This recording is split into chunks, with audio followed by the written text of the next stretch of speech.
खबर शामिल करते हैं डिग्री से हमारी रिपोर्ट।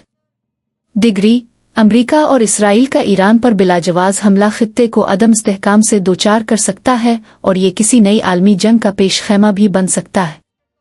अमेरिका और इसराइल का ईरान पर हमला खिली दहशतगर्दी और आलमी कवानीन की संगीन खिलाफ वर्जी है। उन ख्यालात का इजहार जमात इस्लामी ज़िला मीरपुर खास के ज़ेर एहतमाम मदीना मस्जिद चौक डिग्री पर मुनक़िदा अवामी एहतजाजी मुजाहरे से खिताब करते हुए ज़िले अमीर हाफिज सलमान खालिद, शकील अहमद फ़हीम, हाजी नूरिलाही मुग़ल और दीगर मुकर्रीन ने किया।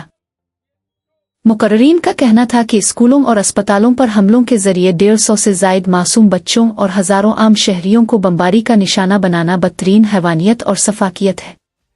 उन्होंने कहा कि ईरान को अपने दिफा का मुकम्मल हक हासिल है और मुस्लिम अलिफामा को इस मुश्किल घड़ी में ईरान की खिलकर हिमायत और मदद करनी चाहिए। उन्होंने ईरानी रूहानी और मजहबी शख्सियत आयतुल्लाह खामेनी समेत दीगर मजहबी शख्सियात और आम शहरियों की अमरीकी और इसराइली हमलों में शहादत पर ईरानी अवाम से दिली तज़ियत और अफसोस का इजहार भी किया।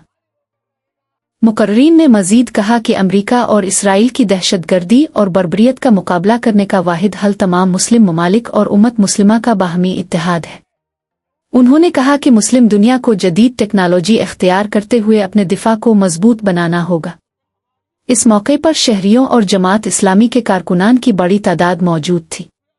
मुजाहिरीन ने अमेरिका और इसराइल के खिलाफ शदीद नारेबाजी भी की, जिनमें ओ दहशतगर्द अमेरिका मुर्दाबाद, अमरीकियों का एक इलाज अल जिहाद, इसराइल का एक इलाज अल जिहाद और अमेरिका का जो यार है वो उम्मत का गद्दार है के नारे शामिल थे।